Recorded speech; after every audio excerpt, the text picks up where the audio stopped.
Theology 101 seeks to share information and insight into the various topics of the Catholic faith, which deal with God, the Church, the sacraments, and other issues. Your program host is Father Jim Korda.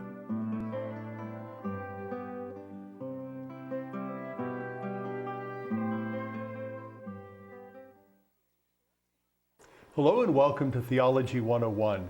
I'm Father Jim Korda. Today we're going to talk about the Ten Commandments, the Beatitudes, and the Golden Rule. And joining me in today's show is Father Jack Lavelle. Welcome to our show. Thank you. I'm happy to be here. I think we want to get right into our discussion because we have a lot to talk about. The Ten Commandments are pretty basic to all believers.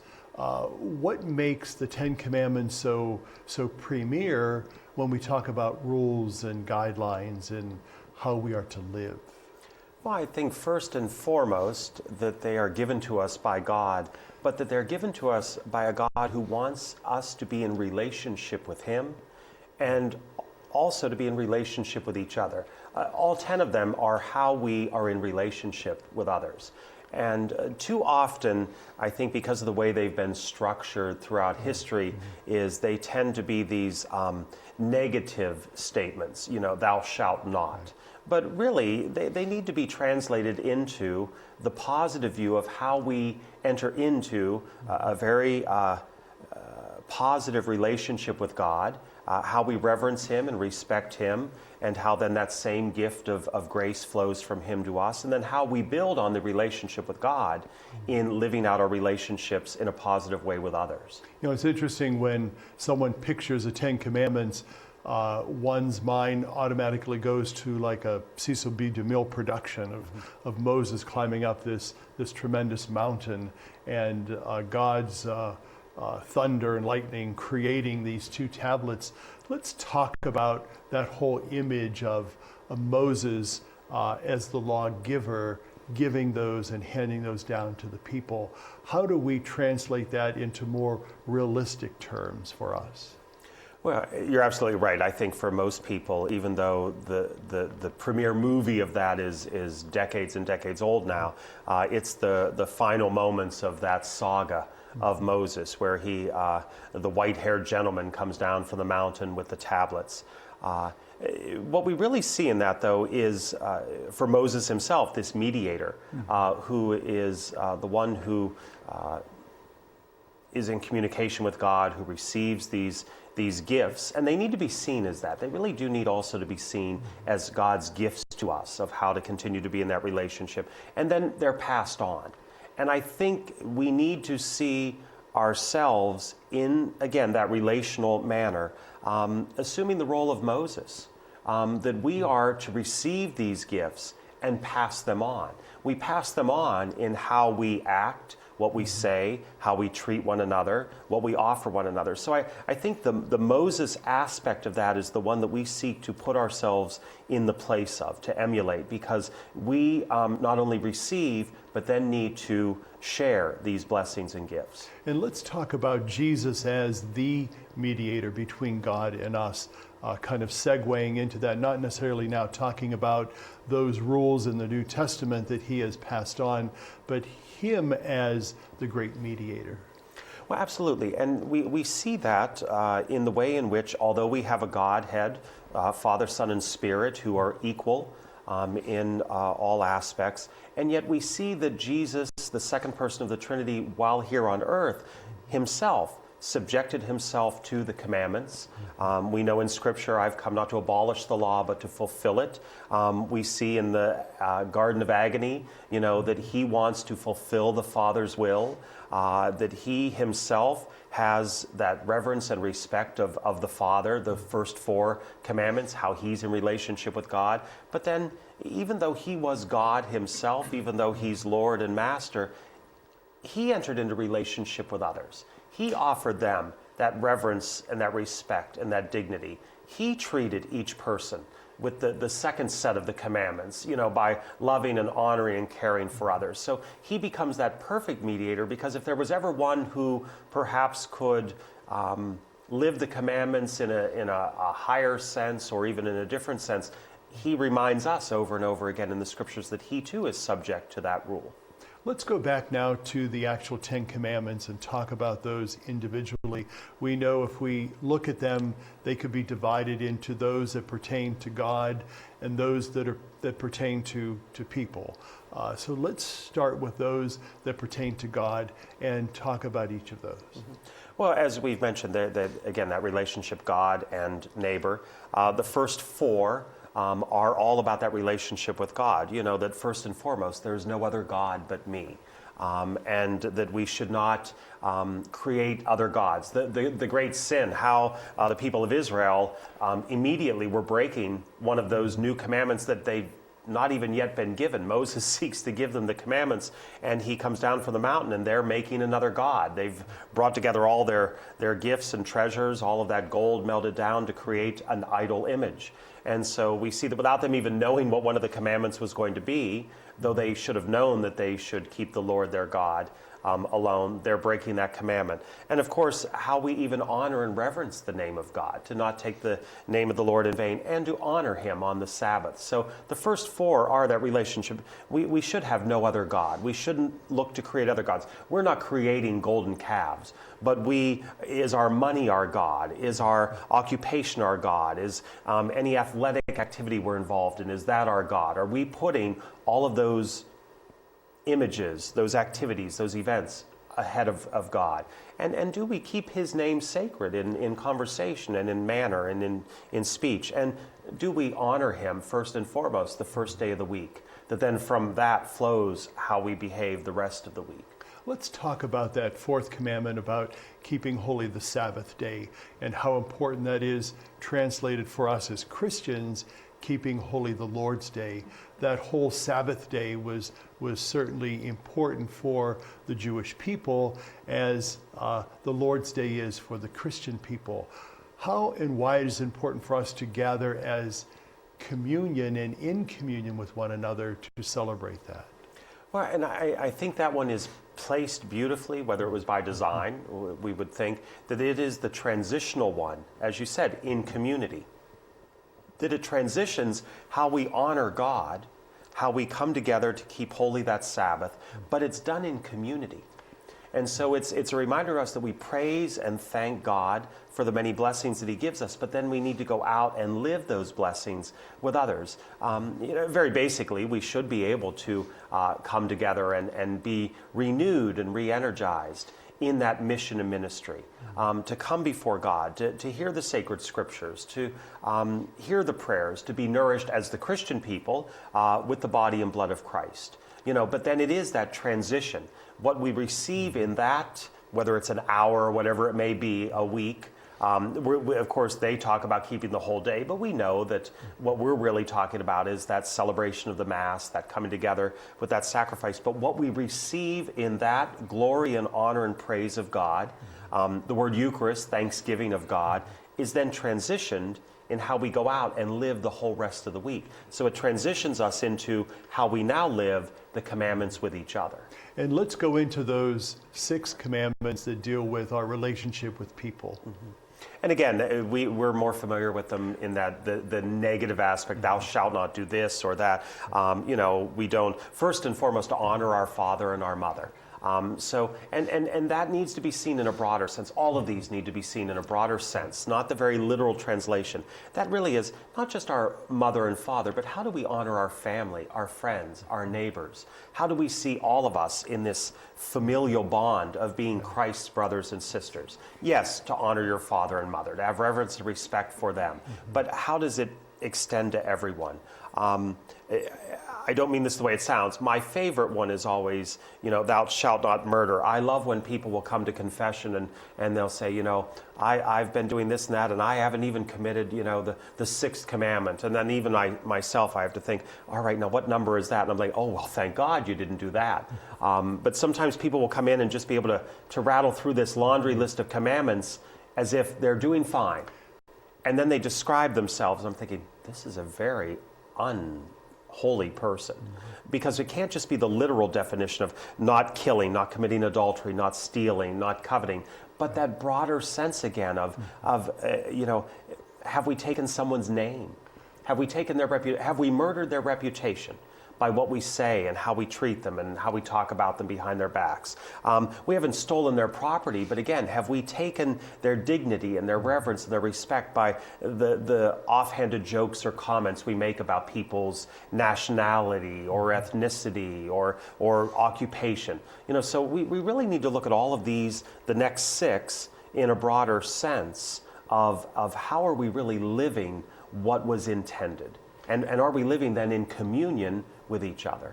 And we know that obviously the commandments find their root in the Bible, namely in the book of Exodus and then subsequently in the book of Deuteronomy. But why is it important that these commandments are first and foremost there for us to follow?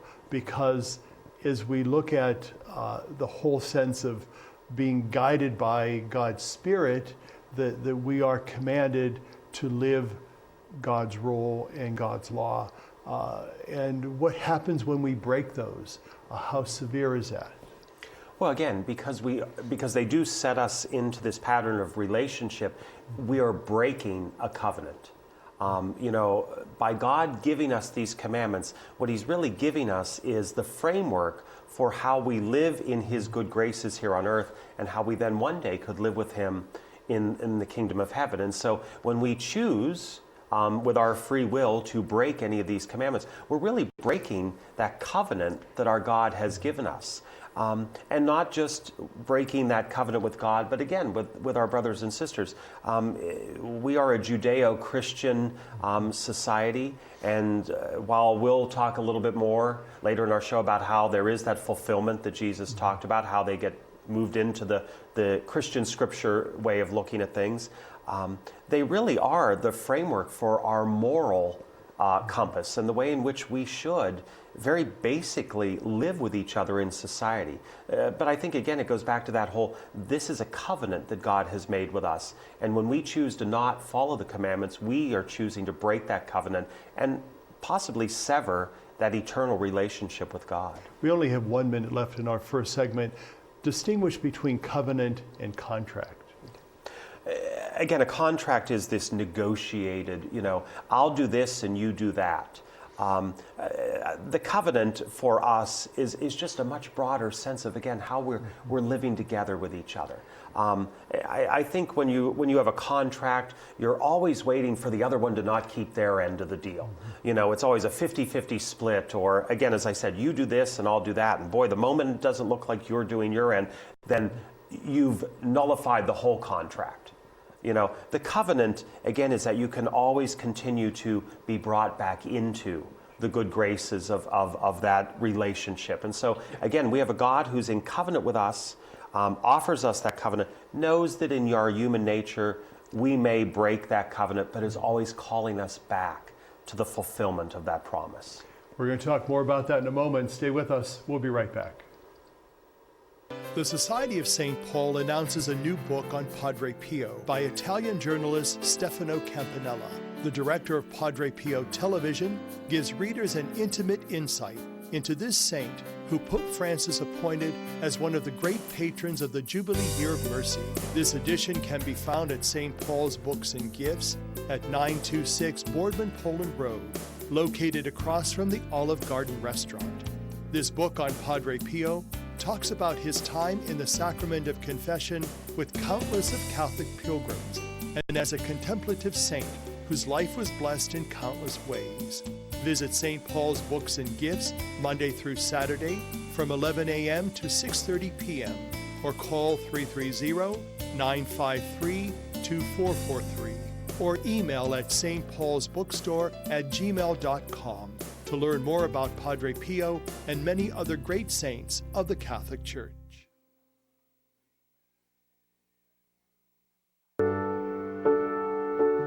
There is a place where a total stranger will give you their blood.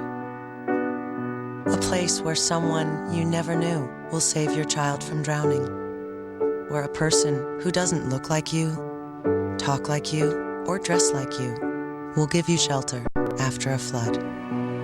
That place is called America, where we look out for each other. When you help the American Red Cross, you help America. Welcome back to our show. I'm talking with Father Jack Lavelle on the Ten Commandments, the Beatitudes, and the Golden Rule. We spent the first part of our show talking about the Ten Commandments. Now let's move into the New Testament, to the time of Jesus, where he basically gave us some new guidelines to live by, namely the Beatitudes, and then we'll get into the Golden Rule. So let's talk about what the Beatitudes mean and where in Matthew's Gospel do we find that? Well, again, it's the Beatitudes, the Sermon on the Mount in chapter 5. We find him having everybody gather together and gives this teaching. But just a little background before we get there. Again, why the Ten Commandments becomes the important framework is, of course, we know that Jesus repeatedly mentions, or it's alluded to, or reminds people that he is a devout Jew. Too often, the scribes, the Pharisees, the Sadducees, whoever it is that's seeking to choke off this message that Jesus is offering, they want to use that to get the Jewish people to rise up against him. And as if he's not being faithful to the law, as if he's not fulfilling his obligation. And he reminds us over and over again, and comes right out and says that, as we alluded to in the first half of our show today, that he did not come to abolish the law, but to fulfill it. And so that gets us to the Beatitudes. It really is the fulfillment of how am I living this relationship with God and neighbor. And so he moves into the Beatitudes, these blessings. And we hear it in that constant mantra. And what I really like about it is we talked about how, unfortunately, the commandments are always seen in thou shalt not. But here it's blessed. But the irony, as we quickly see in the Beatitudes, are they don't seem on the surface to be people who are blessed. You know, blessed are the poor in spirit, blessed are the meek, blessed are those who hunger and thirst for righteousness, blessed are those who suffer and mourn, blessed are those who are persecuted. We look at that and say, wait a minute, you know, where is blessing in that? And then we can even take it to the wrong conclusion that invites kind of a false modesty, a fake humility. Oh yes, I have this challenge and that challenge and this difficulty, you know, and misinterpret the whole thing. Yes, it's a reminder that God's blessings are there for those who in any way are suffering, are in need, are lacking something. What I love most about the challenge of the Beatitudes, and I went to a workshop at a Catholic Charities gathering years ago, and a priest from out in Los Angeles was there, and he was at the time in ministry with former gang members and trying to bring them along. And the whole talk was about the journey with them, and he mentioned that the Beatitudes, the blessing isn't just for those who are lacking or are in need, but God's blessing is also through but for those who are willing to journey with and accompany those who are lacking in any way. And so it expands the group, and it really brings a greater sense of understanding of how that blessing is being lived. The blessing is there for those who are poor in one way or another, who are lacking in one way or another, but the blessing is because there are others who are willing to join with them.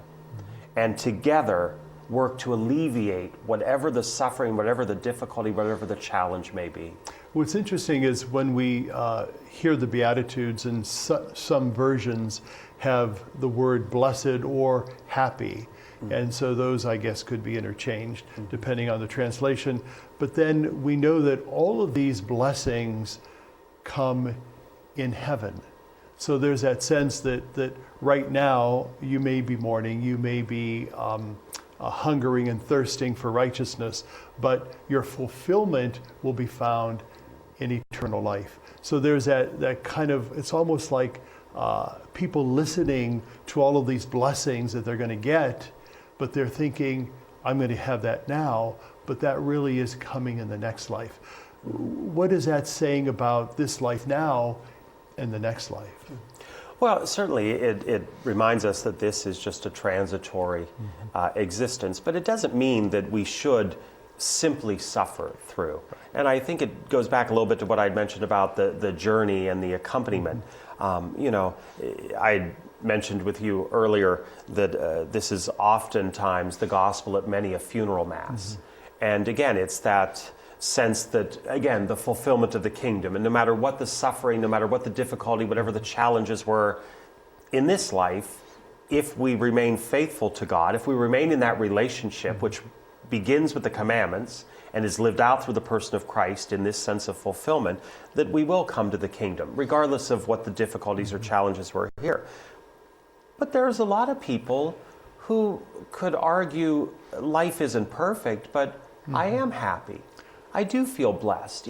I examine my life and, aside from however I may end up dying, I'm somewhat healthy.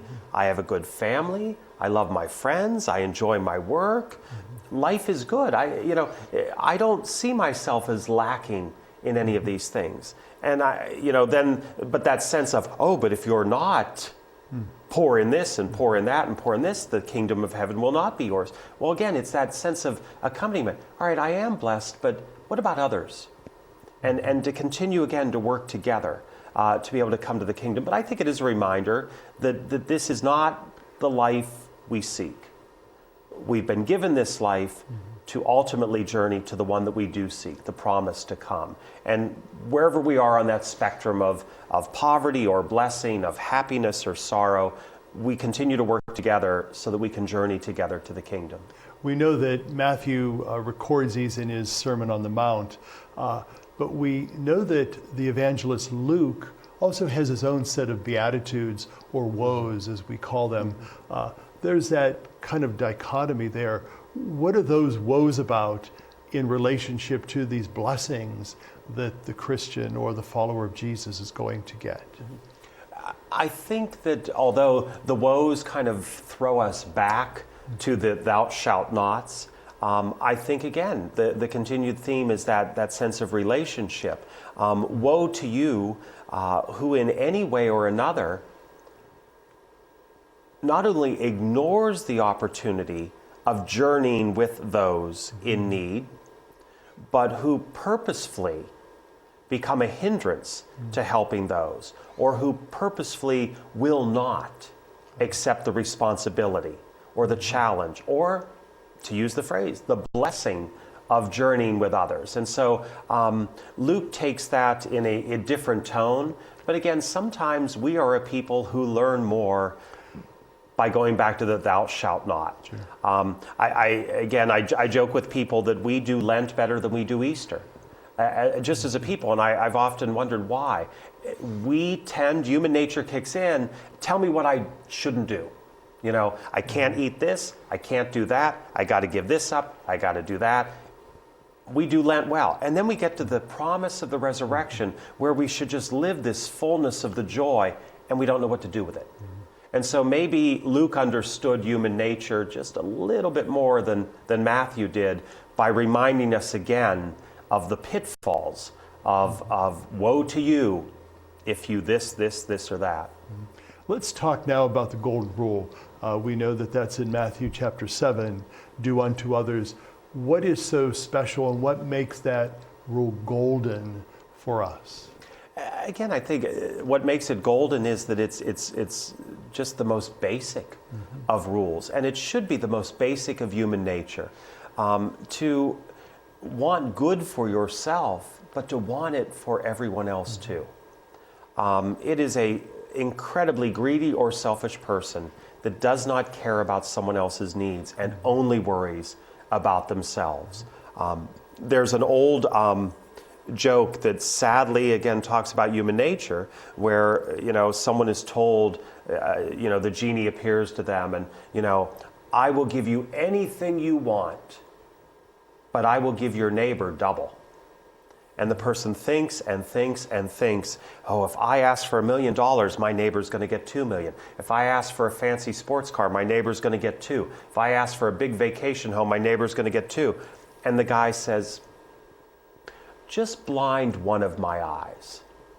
And, it's supposed to be somewhat comical, but it is so sad that sometimes that's how we live. We don't want others to have success or riches. We get envious, we get jealous, we get angry. And so we'd even be able to invite a little suffering if someone else could suffer more. The golden rule should be, if we all lived it, our world would be a completely different place. To, yes, want good for us. We shouldn't want to be these sad, suffering people if it's unnecessary, but to want everybody else to do well, to be well, to have, and to enjoy the world in which we live. You know, it's interesting, in our last few minutes of our time together, people reinterpret that golden rule. They feel that it should say that I should do to someone what they do to me, but that's not what it says. It's do unto others the way that you want them to treat you, or you want to be treated. So how do we get people to understand the concept and the deepness of this golden rule instead of reinterpreting it for their own use? Well, and there's even the worse way of interpreting it, again, going back to the comical, is to do unto others before they do unto you. You know, I got to get them before they get me. But that sense of you should want to treat people well as they would treat you. I think that there's a sense of this golden rule set up for us in the Lord's Prayer. When it talks about forgiveness and mercy, when it says, you know, to forgive others as, you know, I would want to be forgiven. You know, forgive me, Lord, as I forgive others. And, you know, I remind people, boy, that we're setting ourselves up for a pitfall there, because too often we want God's forgiveness, but we're unwilling to offer that same gift to others. And I think it just needs to be this mutual sense of harmony and of love, of mercy and peace, that we want to offer others as they should want to offer us. Just in closing, what would we say to folks that are with us about rules and regulations to see them in a more positive light, not necessarily as something we have to do or else? How can we look at them more as ways of living or guidelines to a better life? Well, I think in general, it's the way in which we even live within the church. You know, we talk about rules, and too often people are like, oh, there's too many rules and there's too many this. But it's that ebb and flow, it's that give and take. You know, we have obligations and responsibilities, but then we have many blessings and many gifts. And they go part and parcel in how we live our lives.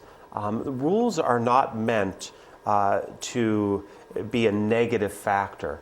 The laws of our society are there to keep people safe, to keep people from harming one another, and that's really how we need to look at even the rules from the church, whether it's the commandments, whether it's the Beatitudes. It's to keep us in safe harmony and in a mutual love and fidelity with and for each other, and with our God first and foremost.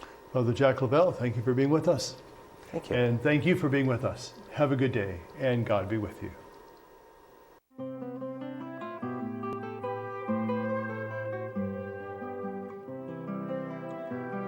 Theology 101 was a production of CTNY, the Catholic Television Network of Youngstown. Your program host was Father Jim Korda.